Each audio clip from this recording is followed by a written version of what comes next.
For years, I was looking for him, not in books, because he wasn't there. Only fragments existed, a name. A young political officer dropped in the forest of Wileńszczyzna in 1942, in the middle of war. Who was he then? A patriot, a believer, or already someone who understood how power works? By 1944, he appears again, this time in Lublin, serving as a secret police officer and intelligence officer, working not only to gather information, but to identify, track, and eliminate those considered enemies of the new system. A new Poland was being built under Soviet control. And then 1945, Poznań, Greater Poland. The war is over, but the terror is not.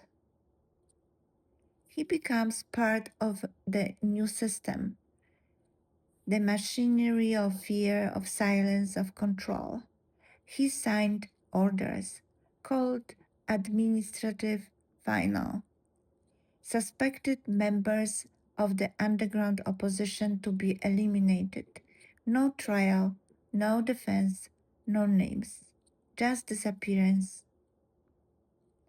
For a long time, I could not find him again. It was as if he had learned how to erase not only others but himself.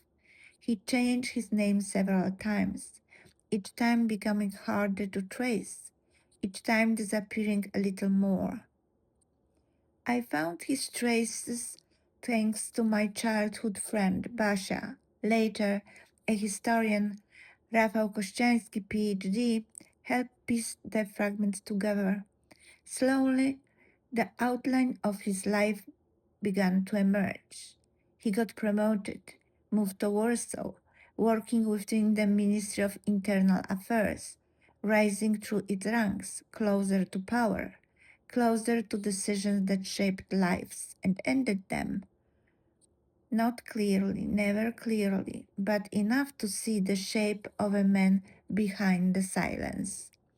And then, by accident, I found something else. Not a document, a person, his wife. I reached out, hoping for a memory, a sentence, a correction. But she didn't want to speak, and maybe the silence was a part of the story too. His children had already left. They emigrated to the United States.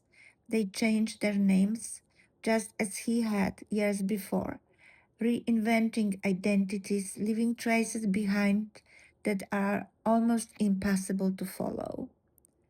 As if distance could dissolve the past, as if a different name could carry less weight.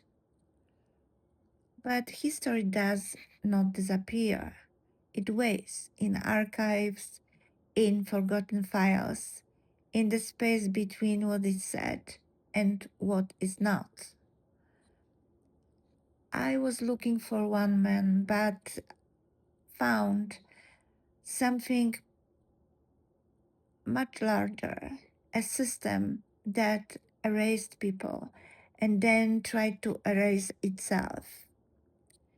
And the question that remains is not only who was Stefan Antosiewicz, but how many others are still hidden, waiting to be found.